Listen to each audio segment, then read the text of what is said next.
Get ready to be inspired by the great things happening in rural education. The Rural Scoop will bring you new ideas and innovative solutions. We'll dive into education issues and we'll highlight what's working in your rural communities. You will hear from a variety of educators, administrators, professionals, and others who will provide relevant and engaging content in each episode. And now, serving up the scoop, here's your host, Dr. Melissa Sadorf. Well, I have a chance to have a part two with one of my new friends, Mike Hogg, who is the Vice President for Place-Based Partnerships at PRI, founded out of Berea College. And I'm going to let him do more justice to where he is and what he does there than I could possibly do. But I'm really excited to talk with you again, Mike. We had an excellent conversation in May with Jason from 𝐂𝐲𝐲𝐲𝐬𝐿. And so if anybody wants to know about what we talked about as far as resilience in rural communities, we had an awesome conversation that you can find at their website, 𝐂𝐲𝐲𝐿.org. And just do a search for their webinars. And ours was in May, which I was glad to be able to have the conversation with you. And I'm looking forward to a part two of our conversation and continuing to learn more about you, Mike, and what you do. And just really am excited that you're here with me today. Yeah, it's good to be with you, Melissa. I enjoyed the conversation. That time went by so quickly. It's just like, we've got more to talk about. So yes, we do. I'm glad to be with you and to continue to talk about kiddos in rural places and rural spaces and how best to serve them and support them on their path to thriving and succeeding. Well, thank you. Well, before we get into the nitty gritty, why don't you take over the introduction of yourself? Because I'm sure that you can let people know. I know you've got some vast experience in leading public schools in rural places, both in Appalachia and otherwise. And then you've made a transition to PRI. So tell us about where you came from and how you ended up where you are right now. It's a long and winding road. It's good to be with you. My official title is Vice President of Place-Based Partnerships here at Partners for Rural Impact. And it's a mouthful for sure. What I tell folks is I get to work with rural communities for folks to come around, neighbors to come around to each other, bring their assets to the table for young people in the community, because we really believe it takes the village to support kids. And you have to name the village because people can hide behind the anonymity of being the village, if you will. Yep. We really map that out. But my career, I was raised in deep eastern Kentucky, or Appalachia. It is not Appalachia. It is Appalachia. I know. I'm from there. When people try to correct me, I'm like, nope, I'm from there, so I would know. I was raised in eastern Kentucky. Most of my family were miners. I'm a first generation low income college student, which, that fits a lot of folks out there. I didn't know I was low income till I got to college, and they said, you can go for free. And so went to Eastern Kentucky University, a regional university serving, obviously, Eastern Kentucky, and was a teacher I taught middle school science for about 7 years. And my wife will tell you that there's a reason I loved teaching middle school. I'm really about 14 years old and held that spot. And later on served as a principal in a couple of places, again, rural places to serve, and was an assistant superintendent and then superintendent of schools of an Appalachian school district here in Kentucky. In Kentucky, there's a point which you can retire, and they will pay you to never come back. And so I took advantage of that offer and then transitioned. I tell people I'm a recovering superintendent for the most part. I did not retire. I just moved to the next thing. I don't think we're built actually for retirement. I think we're built for the next thing. And so had the wonderful opportunity to go to what was then Partners for Education at Berea College. A few years ago, Partners for Education separated from Berea College. I tell people that after 25 years, we graduated from Berea College, which only awards undergraduate degrees. We took our time, but we got there. And but yeah, just grew to the work that we were doing was really starting to be outside of Appalachia and other rural places that were seeing the work we were doing in Eastern Kentucky and really were like, hey, can you come and support us if we try to do some of that same work? So that's the long and winding road from the head of the holler, and we say holler, not hollow, the head of the holler in Eastern Kentucky, to this wonderful opportunity to get to still serve kids in Appalachia and communities in Appalachia, but as well as East Texas, the Piney Woods of East Texas, and in Mexico, Missouri as well, in those places. So, and then here I am. That's all the professional stuff. Personally, I'm married to my sweetheart of 35 years, and we have two kiddos who are 29 and 26. My 26-year-old is a high school English teacher, and today's her fourth day back. Oh, nice. So she's really tired is where she is right now. Yeah. So, yeah. So there's a little bit about me. I bet the vocal cords needed needed some hot toddies or something after all summer off. Yeah, the hot toddies were after school was over. If There you go. Woodford State Public Schools, it was afterwards. But interesting. She ended up getting COVID. Oh.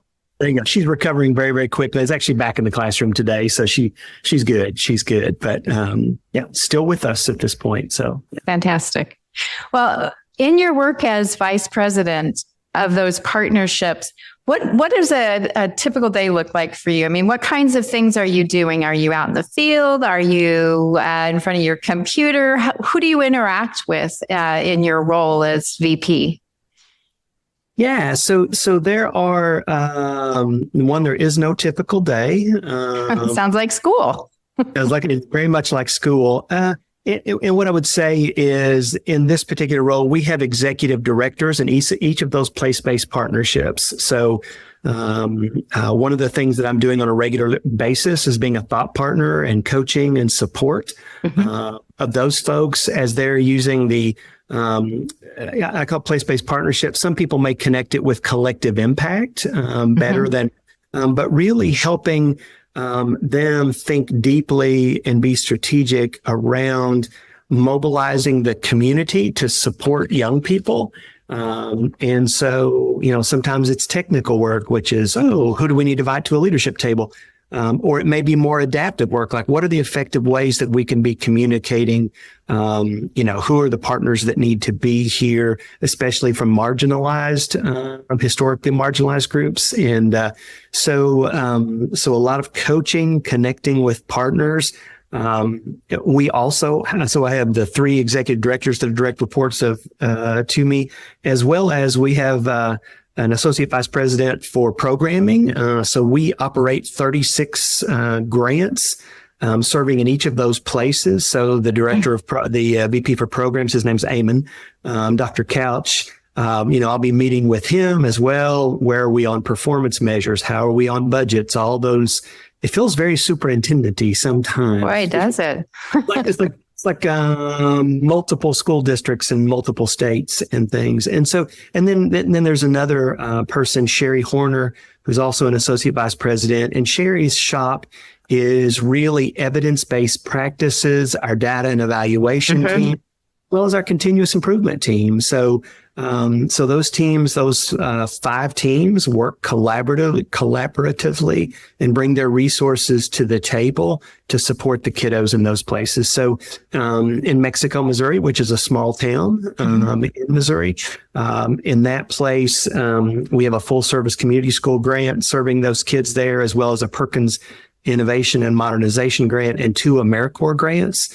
So Eamon may be helping coordinate the project directors to support kids in those communities. Sherry may be gathering data while Carrie, who's the executive director, is keeping folks informed about progress and how to accelerate the work. So it's no 2 days are the same. Because my team is spread out, we use a lot of virtual meetings. I will tell you the last 2 weeks, though, I mentioned to you before we came on that I've been traveling quite a bit. And so I was in East Texas 2 weeks ago. I was in Mexico last week. I'm in Appalachia this week. It's where I live, so it's a little easier to be in Appalachia. But one of the things that we were doing in both of those places, Melissa, is we were holding student attendance summits. And so in those places across the country, this is true for everyone, I'm sure, for most anyway, is that we have noticed kids are not coming to school the way they did pre-pandemic. Right. And so pulling together partners in the school district and our teams that work in schools as well, and community partners also, but to come around and figure out the solution for that place. We know there are some principles and frameworks. We're good partners with the friends at Attendance Works and Bob Balfans and the folks at Johns Hopkins who have some amazing resources, and they're free. Frankly, can plug Attendance Work, Hetty and team, and Bob and team. Those are free. And that's lovely. And we also knew that folks need support on the how-to part of it. So yes, I have this tool, but I don't know how to use it. And what I tell folks is in my garage, there's this beautiful red pneumatic nailer. And if you went in there, you'd be like, oh man, look at that thing. It's so shiny. It's so whatever. I would love to use that tool. And you think, oh, wow, Mike must be doing some amazing things. Well, I bought it for one project. So it's there, and I don't know all the other ways to use it, but I know I have this new mailer that'll do some of these cool things. So when I equate sometimes the tools that are available, folks need to be shown, explore, if you will, how can that tool be used to benefit and further the mission of the group. So it's been fun convening those and large groups of people who are really interested in moving the needle on chronic absenteeism, because we know one of the things that we measure as an organization, I didn't mention this earlier, but one of the things that we measure are, there are 6 things actually that we measure. I hold up 10 fingers so people know. But our indicators for rural people thriving, succeeding, these will sound very familiar to educators. Kindergarten readiness, 3rd grade reading, 8th grade math, graduate high school, college and career ready, post-secondary attainment, and we talk about those 5, but there's one that undergirds all of those, and the 6th one is safe, healthy, and supported. And so those first 5 are very easy to measure. You know, those are easy measurements. Safe, healthy, and supported, where we've landed as the metric that we're going to track, is student attendance. If kids are at school, we know that they're safe, they're healthy, and supported.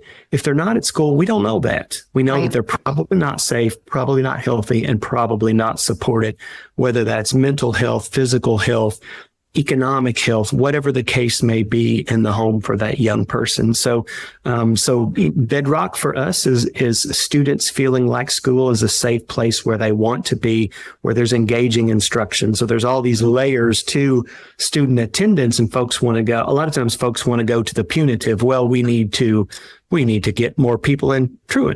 That's not the answer. Right. We think about multi-tiered systems of supports. That's a very small group at the top. But most kiddos are down here in the universal strategy and the tier 2 intervention. So, that's a lot to your answer about what does my normal day look like.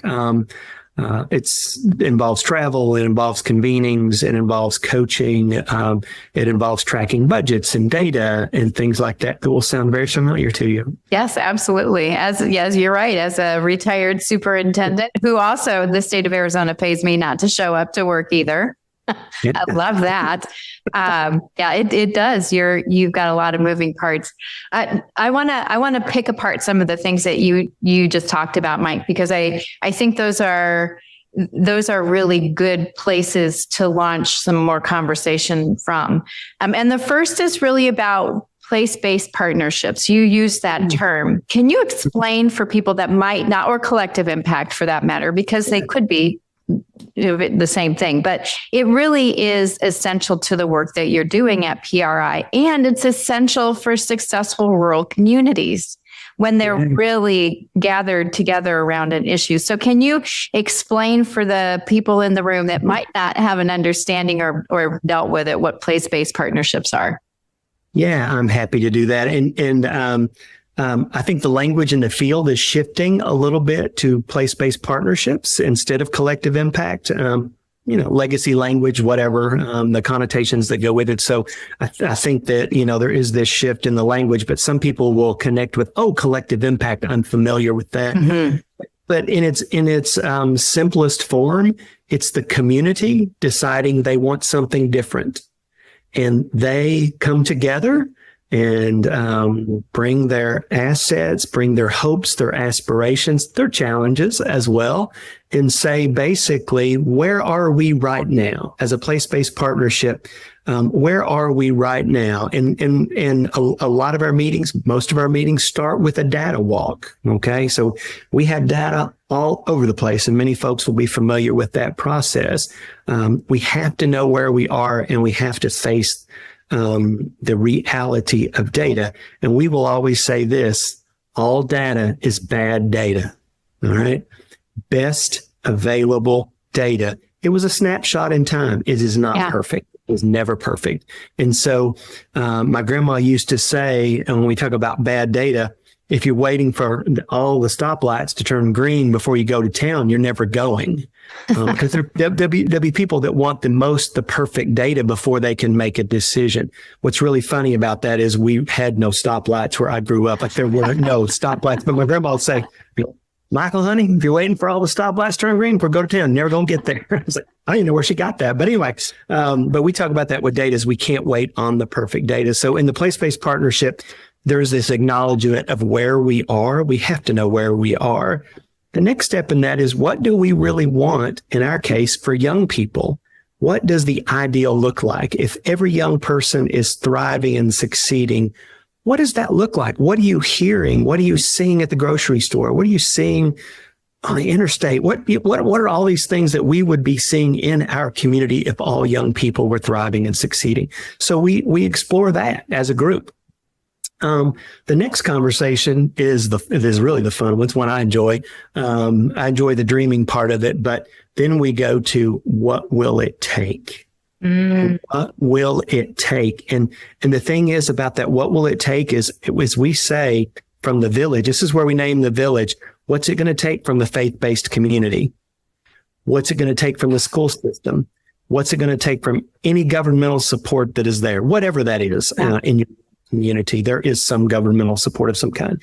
And so we take a look at all of the villagers, if you will, and we ask that question, what will it take?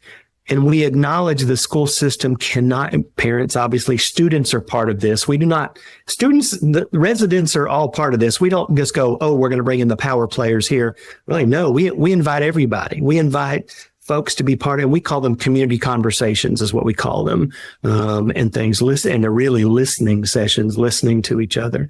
So there is this work around what will it take, and we call those emergent strategies or emergent activities, because folks will want to go to some low-hanging fruit, and low-hanging fruit's important because it builds momentum. Mm-hmm. Okay. The next thing the group will do is to say, you've got these emergent strategies that are quickly popping. And again, usually they're technical solutions, but also there are adaptive challenges and adaptive possibilities that emerge from that as well, that are going to take more than just the existing technology to solve. We're going to have to think differently. Our culture is going to have to change. And so one of the things that I haven't said in this is that I do not go do these community conversations. We have community people who lead these conversations, and we support them. Wow. So we just help them with the construct. So Carrie Ferrari, who is the executive director of Mexico, Missouri, she's lived in Mexico, Missouri her entire life. Jeff Walker, who's the executive director in East Texas. Jeff is a resident of East Texas. It's his home. Melissa Newman, who's the executive director of the Appalachian Cradle to Career Partnership. She's an Appalachian. deep Appalachian. So one of the things I think it's critical to know in our role is we're not there to take the voice, to marginalize the voice of the local person. They have invited us to say, can you help us? Can you help us? So being from Eastern Kentucky, folks have been riding into 𝐂𝐸𝐻 for about 200 years, the World Empire, you name it. You think of, take a picture of a rundown house and a barefoot kid and go, oh, Appalachia, it must be Appalachia, and things. And so we're particularly sensitive to doing with and doing to. It's like, well, yeah, we'll come along beside you, provide the technical assistance, we will help write grants so there can be backbone. All right. And I haven't even gotten to backbone yet, but in this place-based partnership, you've got community coming around each other and saying, we want something different for young people. We want something forward facing. And so the piece that keeps this whole movement going, we refer to as backbone. And backbone is convening. Backbone is tracking data. Backbone is communication. Backbone is helping organize leadership tables and working groups and all of those things. So when you think about a place-based partnership, they can be as big as Houston. We work in rural places, and they're not that big. We have one small town that's Mexico, Missouri, but 𝐂𝐸𝐸𝐸 East Texas Cradle to Career Partnership, that footprint is as big as the state of South Carolina. Oh, wow. It is a huge regional partnership. Same thing in Appalachia. It's 54 counties in Appalachia, Appalachian Kentucky. So knowing that, residents are the people who do the work and they love their communities. They love, and they should, and they want something different for kiddos. And know that the answer, one of my favorite lines is from the America song, Oz never did give nothing to the Tin Man that he didn't already have. Of course, the allusion to the Wizard of Oz, the answer is there. It's not outside of that. You may go get some technical expertise or, some professional development or something like that. But the real power for change exists in the residents, not in other places. So that's the spirit of a place-based partnership. And really, you asked me about my essential function. My essential function is providing coaching and support to those place-based partnerships, so that they can serve kids and families in those communities. So that's a place-based partnership, always accountable to results. Whether that community says we want all of our young people to be K-ready. We want all of our young people to read on grade level. And you can say, Mike, we want all 6 of those things, don't we? And I say, yeah, but strategically, what can you do in the next 2 years and really move the needle? Well, almost everyone comes around safe, healthy, and supported in the beginning, and because they know it's foundational to the rest of things. And so almost every leadership table that we've supported in the last few years that's been one of the indicators that they've chosen to move forward with. And so I also want to name, we talked about the backbone function, and that executive director is the leader of that backbone function. There's a communications piece to that. There's a data piece to that. And so we will help folks find private and public funding to support that backbone. And there are funders across the country who are like, this is the answer for democracy. This is putting, it says, we don't give anybody voice. People have their voice.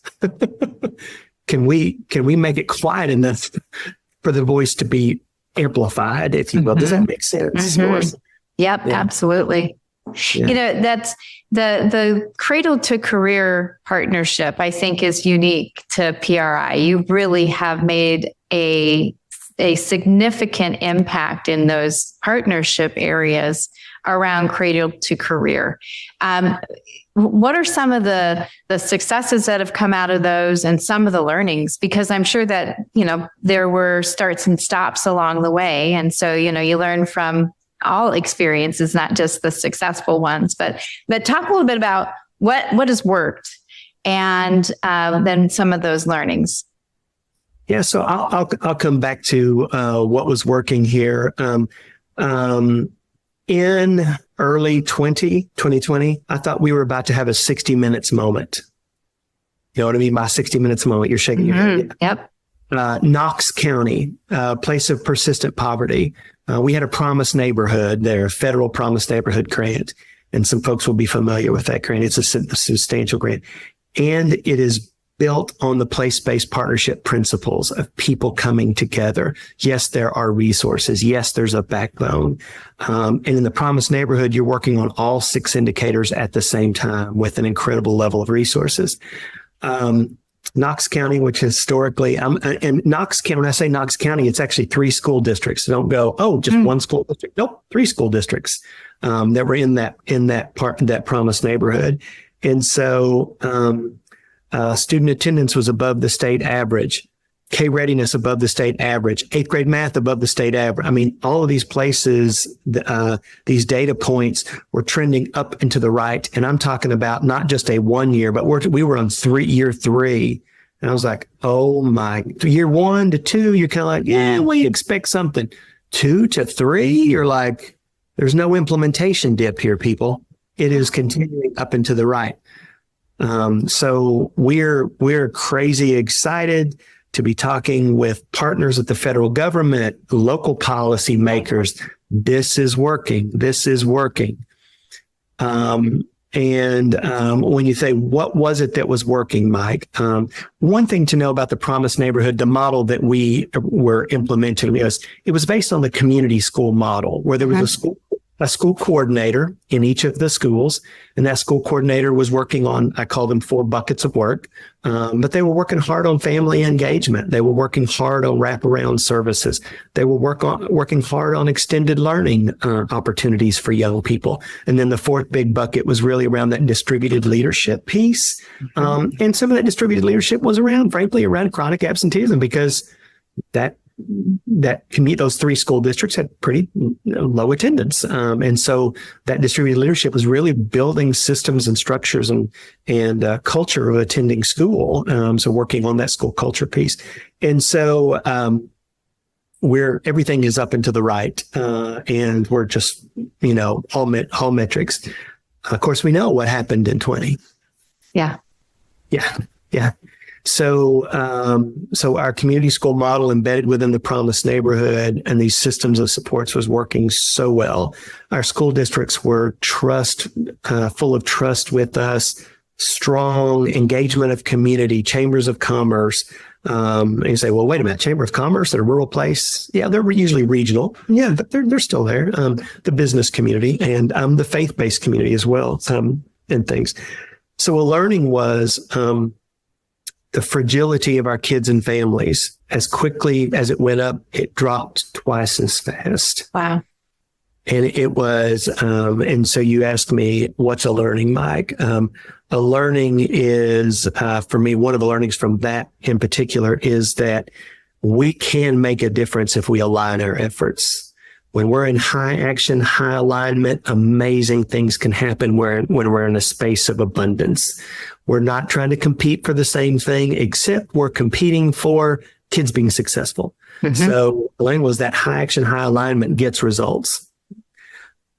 Another learning is that kids whose safety nets have a lot of holes in them already, when you make more holes in them, it's a difficult spot for kids to be in, whether it's economics, learning, you name it, jobs, all those kinds of things. And so I think our team did as well as they could do to pivot and do things virtually. And we had family engagement nights with over 100 people on game nights. Wow. we had some learnings like, oh, this family engagement through virtual, we continue to do it because we have families who can show up for it, who in a rural place, and you know this, Melissa, from serving in a school district, when it's 45 minutes to the school for a family engagement event and 45 back, and you think, first people think, oh, that's an hour and a half of time. I also want to talk about fuel. Right. I want to talk about wear and tear on the vehicle. all those other things that are there. And so one of the learnings that we walked away with, we can do some things virtually and reach some families virtually that we weren't thinking about using what you and I are using here at Zoom as a tool to reach families. So it's really, that was a powerful learning for us, is that we got to think a little bit differently, and then those learnings, apply them across the spectrum as other opportunities arise. So those are some things in that particular setting. There are lots of things. We really try to hold at all times a continuous improvement frame.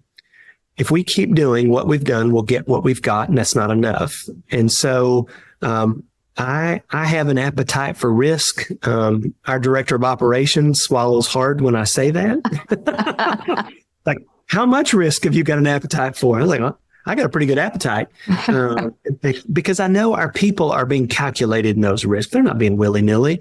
And when we do stumble, and I always say, we skin our knee. Did you skin your knee? Yeah, we skin our knee. Mike, what'd you learn from it? What'd you learn?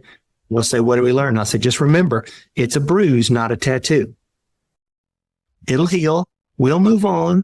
Not a tattoo. It's not to be offensive to anybody who has tattoos. But just meant to, it's not permanent. The learning is what the learning is. Let's move forward. Let's move forward. So, I think holding that frame is important, because I don't know that this isn't true in urban as well, but in rural, sometimes we feel like we have to be correct, like we don't have the space to stumble and fall, that folks will go, see, I told you they couldn't do it. And so really being mindful that, there is a bit of an experiment happening here. We're trying to be curious, but we're trying to do it in the spirit of what's possible for young people, not for our own glory, not for a white paper to be written by Stanford or something like that, but truly for those young people. Yeah. And they're the ultimate white paper. Did we make a difference or did we not make a difference? Absolutely. You mentioned several times, and in fact, the Why Try webinar that we did was based a lot on chronic absenteeism and conversations around that. Would you say, is that really the biggest challenge that rural education is facing right now across your region? I can tell you that in Arizona, it certainly is our biggest stumbling block, is getting kids in school on a consistent basis. Yeah. And I would say absolutely it's core. We can't teach them if they're not there. We can't keep them safe if they're not there. We can't provide, even if we have mental health counselors in our school, if you're not there, you can't see the counselor. So I think it's a piece of something bigger, actually. I would argue also, or not argue, but I would be in conversation with that, that part of that is around, folks who know our community and that are from our community and connected to our communities, that a lot of times in a rural place, someone comes to us to get experience so they can work in a suburban or urban setting. Yes. And so I think that, and maybe I am romanticizing a little bit here, but when I was at Letcher Elementary School, all of my teachers lived within 15 minutes of school. They were all from there. I mean, they went to school with my mom and dad, and they would call me out in a way. And it was like, you don't need me to call Sharon, do you? And, so there was this connection, and sense of community in that space. And so when I think about absenteeism, chronic absenteeism, I think that it's got a lot of layers to it. Is it the biggest challenge? I think it is. I worry that it's also a symptom of other underlying pieces. Awesome. And it begins to snowball. Kentucky, Missouri, and Texas are all ADA funded states. So I don't know if Arizona is as well. We are. Yes, we are. Okay. I'm not in your head. So student attendance goes down, your revenue goes down as a school district. So you lose 3 teachers, and then you've got to change curriculum. Then I've got less of a curriculum, so I've got less of a hook to bring kids in. So yeah, it just keeps snowballing in the wrong direction. Yeah. And so So I think that when you say, is it the biggest challenge? It's the biggest challenge that's immediately in our face. I would say there are some other systemic underlying issues. One of them, frankly, being how we fund schools. So thinking about that, thinking about how do we allure, attract high quality local folks to serve. And then of course we've got a housing issue. This thing is systemic in nature, and folks can go, oh, it's just too big. You can't solve it. I'm like, I think we can. I think we can solve this thing. I think we may have to think differently about it. I think that the school system may have to build a series of apartment complexes. I'm sure that's probably happening somewhere in the world.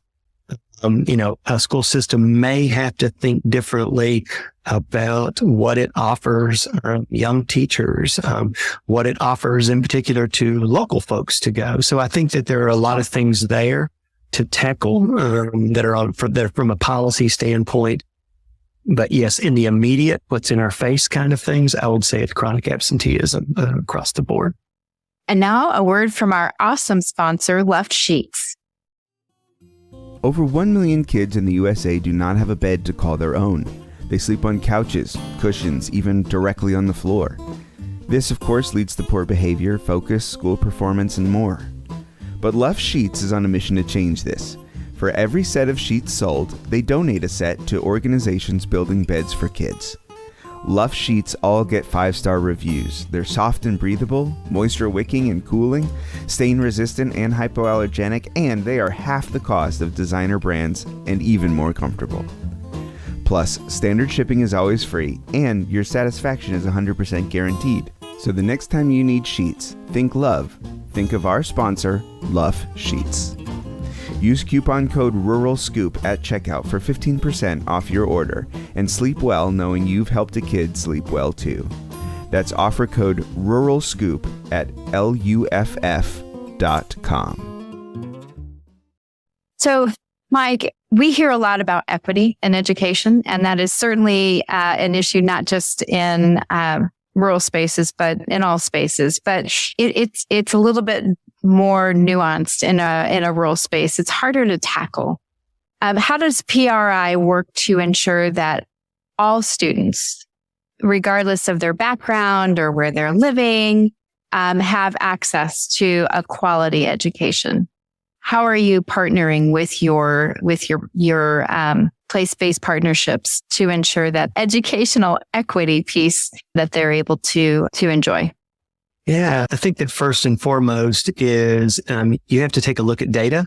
What is the data telling us about young people of color? What's it telling us about low-income students? What's it telling us about our students whose immigration status may be less clear?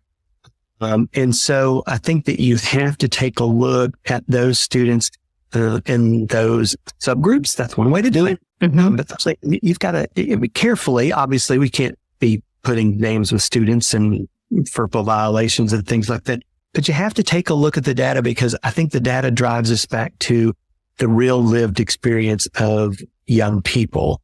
And so I think that holding equity as there are lots of definitions of equity in our world these days, and access and opportunity and all of those things. I think that first and foremost, the culture has to be that we're going to serve every single kiddo. I want my doctor to have a folder on Mike Hogg. Not all 55-year-old white males. I don't want us all to be treated exactly the same. Well, you probably have high blood pressures. Well, I don't. Well, we're going to give you blood pressure medication anyway. So I think getting to the point where we have, there's a lot of debate about what does it take to do case management. It probably takes the village, takes a different level of resources. And we have to pay attention to every one of those kids and how are they progressing. One of the things that we do in the chronic absenteeism work is we map the relationships of every single kiddo. So if we put Melissa on the board, we say, who is an adult that Melissa has a relationship with? Now, we could do that in the central office, or lo and behold, I could say, Melissa, who's somebody who's important to you when you come to school today every day, when you come to school, kiddo? And you say, oh, Mr. Hogg, my bus driver, he is always so glad to see me. Da, da, da, da, da, da. And so when we think about mapping relationships, I think that as a part of chronic absenteeism, saying, yes, every kiddo has an advocate. How do we expand that out a little bit so that Mr. Blair, who's your bus driver, is also your advocate for reading? Yeah, is your advocate for math. And not to put all the pressure on Mr. Blair, it's simply leveraging that asset. And the adult could be my Sunday school teacher. Okay, how do we do that? And I'm going to be honest with you, I don't have all the answers here around equity. I think that we do have to sit with it and think with it and not just say that's a fad kind of thing. It's not a fad kind of thing. What is the expectation that we have for young people? They can read, they can't read. They can be K-ready, they can't be K-ready. So we as a community have to decide what is it we believe about those things about young people. And so we create that sense of equity within that community bubble.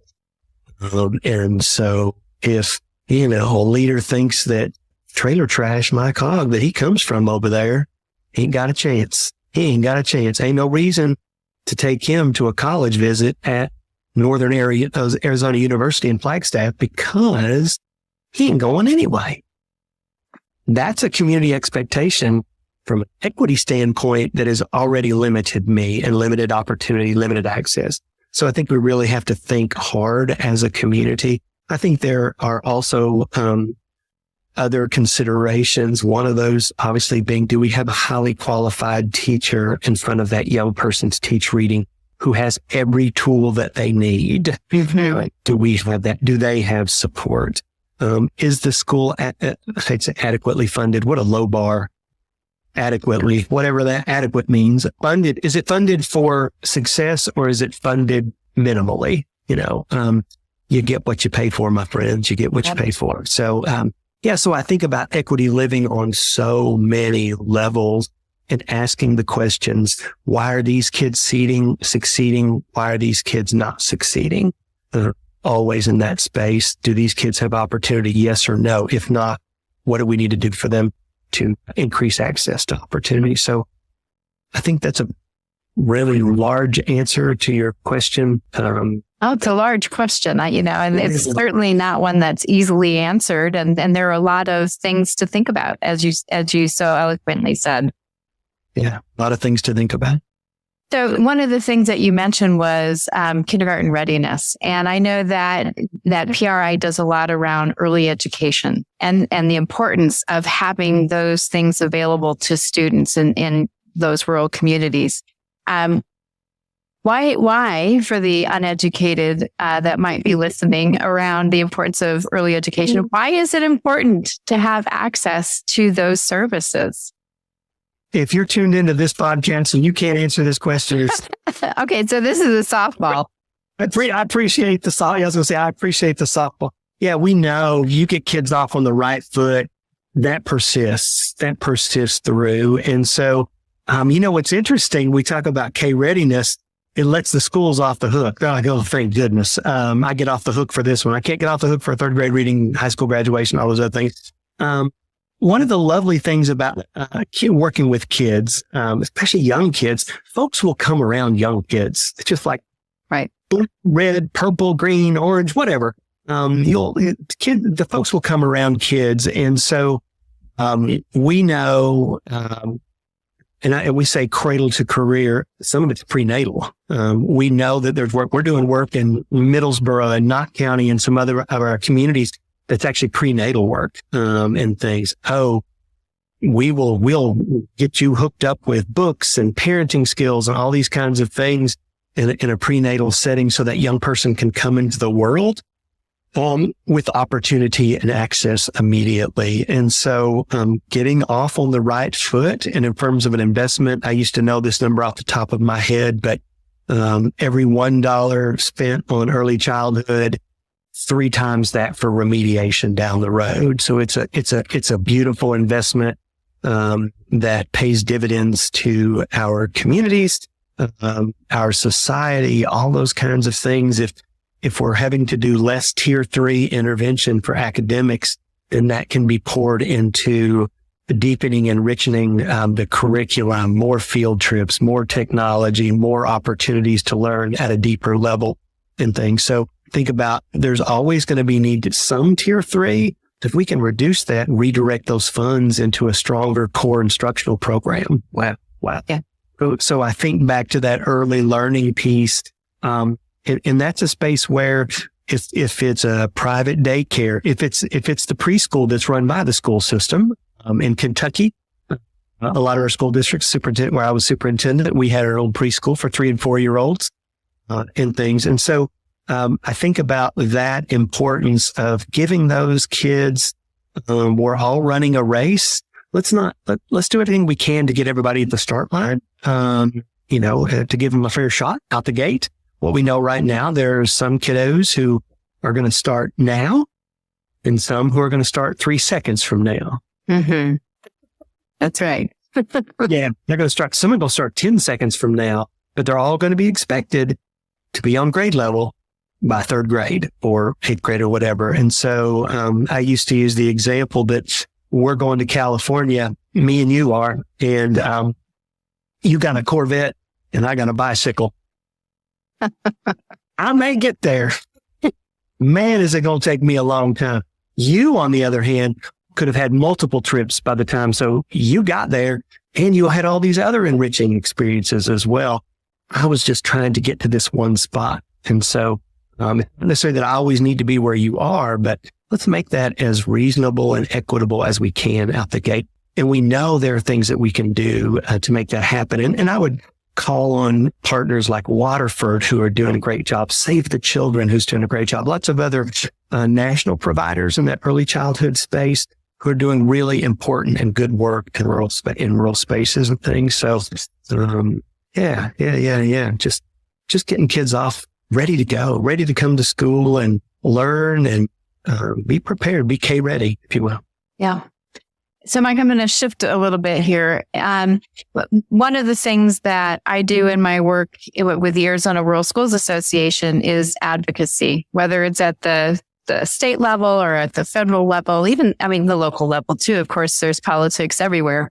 But how do you and PRI engage with policymakers and influencers at those different levels of politics to make sure that the needs of rural communities and rural students really are part of the conversation?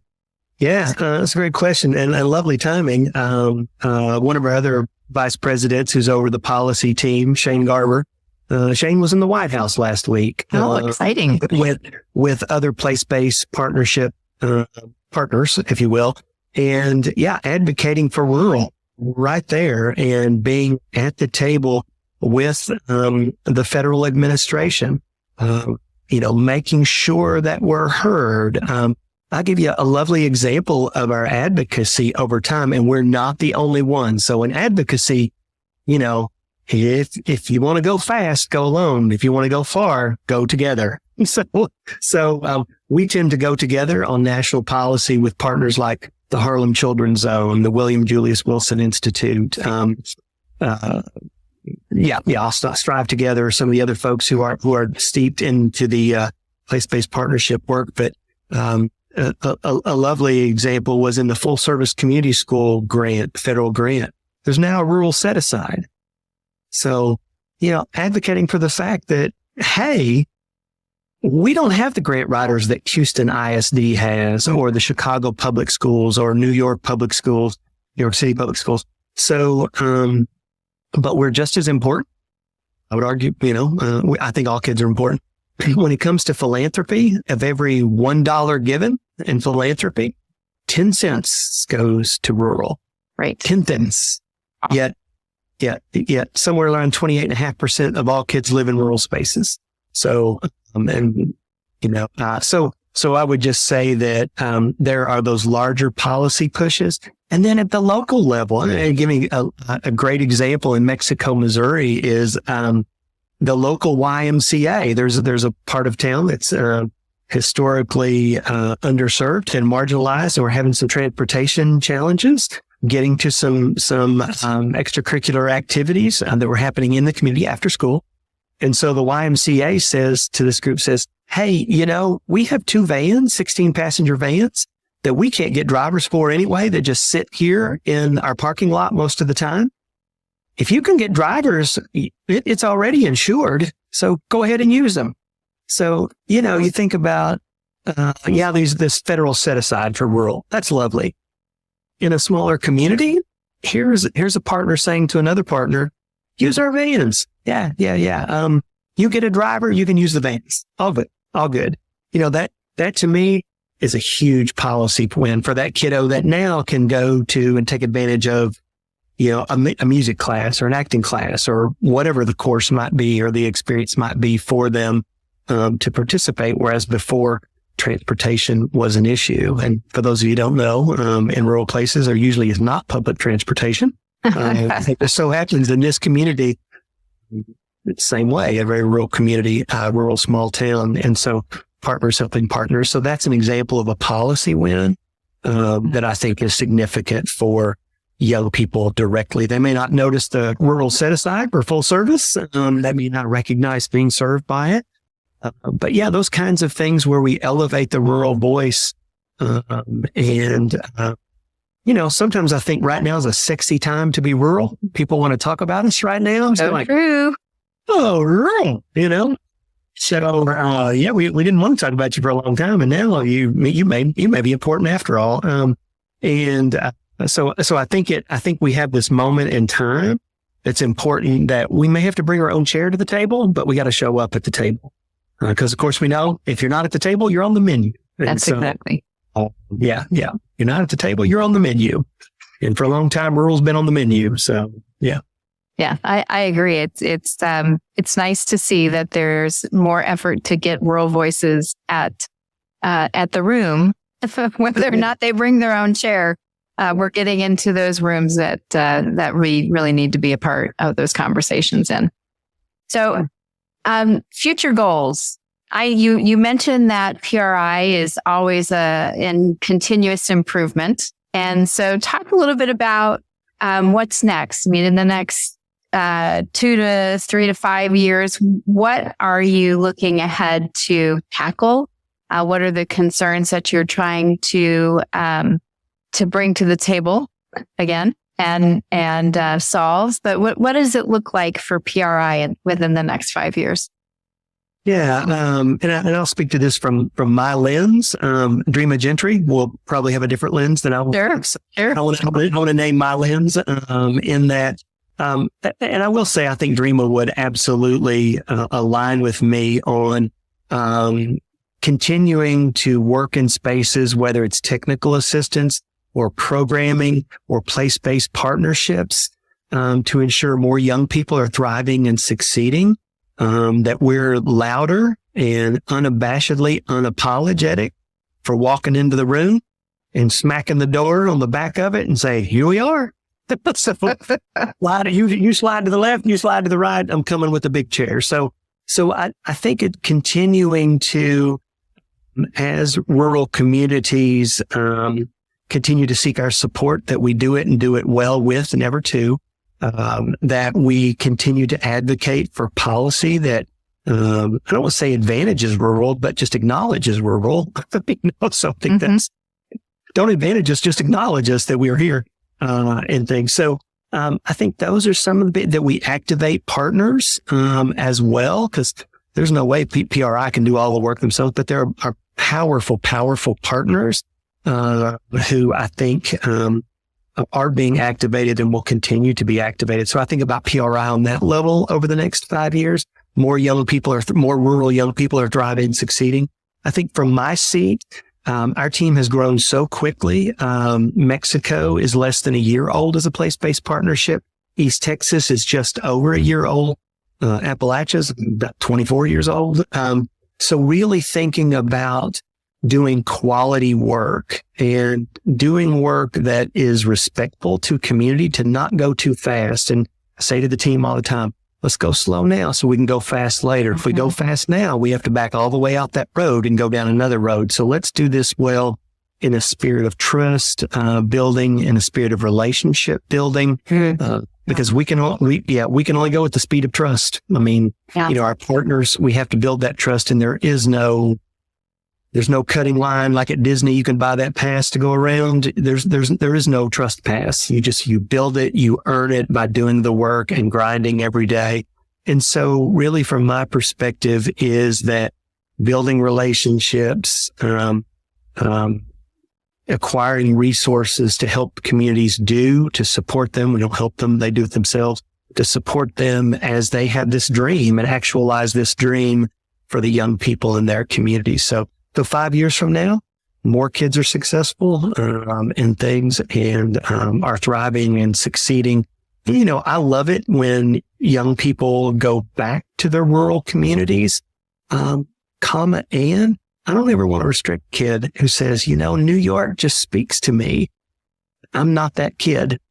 It's nice, good to visit, better to go home. Right. And so, thanks to any New Yorkers and things, but that door of opportunity is open to kids. And if they want to return home in a rural setting, that they can thrive and succeed as an engineer, as a computer scientist, as a teacher, as whatever it is that they want to do, that's a possibility and things. So I think about that being the 5 years from now, that those 3 place-based partnerships are functioning at an even higher level. And now we have to wait to have our 60-minute moment again. So hopefully 5 years from now, the 60-minute moment. So you talked about 2 of those partnerships being relatively new, which is exciting. What advice would you give an educator in a rural community that is interested in doing the same kind of startup and creating those partnerships and starting those relationships and working toward a common community concern? What would you tell them to do? I would tell them, pull on your muck boots because it's going to be messy. People ask, it's interesting. I get this question a lot. Like, what? Sure, is that? Well, I'm going to tell you, first thing you do, put your muck boots on because it's going to be messy. It's always messy. If you're interested in place work, then, I think what is it really defining? What is it I'm trying to think of the best way to say this. What is it that you want to be different? What is the aspiration? If you're clear on that, you can get folks to come around you. If you say things like, things just got to get better around here. Things just got to get better around here. I'm like, okay. All right. My wife probably says the same thing every day. He's like, we've got to get better around here. It's been 35 years. He's got to come around. So I think about being clear about what it is you're aspiring to. Then who's like-minded? I'm always cautious to use like-minded because it quickly evolves into a cult. But who is like-minded with you? Who also shares that aspiration? And, wherever 2 or more are gathered, something can happen. That's why when I was superintendent or principal, I always send at least 2 teachers to a conference. I could never send one because one, he'd come back and they go, well, they buffaloed her or buffaloed him. Brainwashed them, I guess. But you send 2 or 3, then you've got some momentum. Sure. So I think, just know that it's messy. Be clear on your aspiration. Who are you aligned with? And then, a little win for a kid is a little win for a kid. It doesn't have to be, I'm kidding about the 60-minute moment. I will say I'm a person of faith, and the good book says one was worth it. One was worth it to leave and go get the one.